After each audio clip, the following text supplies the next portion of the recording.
Everyone. So आज मी Bharti resort and adventure या ठिकाणी आले होते आणि ही जी प्लेस आहे ना अप्रतिम आहे. मी आज आता रात्र झाली आहे आणि मी सकाळपासून इथे आहे आणि मी खूप जास्त एन्जॉय केलं आहे. बऱ्याचशा राईड्स केल्यात आणि स्वतःला काय म्हणतात त्याला एकदम ताकदवर बनवण्यासाठी बरेचसे ॲडव्हेंचर गेम्ससुद्धा मी खेळलेत.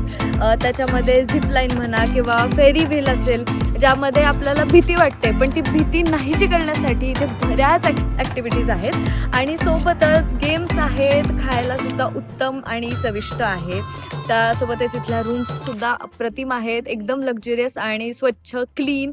आणि इथला ॲम्बियन्स तुम्ही बघताच आहात. मागे संपूर्ण धुकं आलं आहे आणि खूप छान वाटतं आहे. म्हणजे ही जी फिलिंग आहे ना की मस्त एक दिवस स्टे करायला यायचं आणि छान स्वतः एक बोलतो ना डिटॉक्स होऊन जायचं, जे आपण कामामध्ये ताणतणावामध्ये असतो आणि नंतर अशा ठिकाणी येऊन जे आपण रिलॅक्स फील करतो, स्वतःसाठी वेळ देतो, हे खूप महत्त्वाचं असतं आणि तेच मी आज केलं आणि आय एम सो हॅपी की मला ही प्लेस सापडली आणि मी आज इथे आली आहे. सो तुम्ही सुद्धा नक्की एकदा व्हिजिट करा Bharati resort adventure and amusement park, Uruli Kanchan, Pune येथे.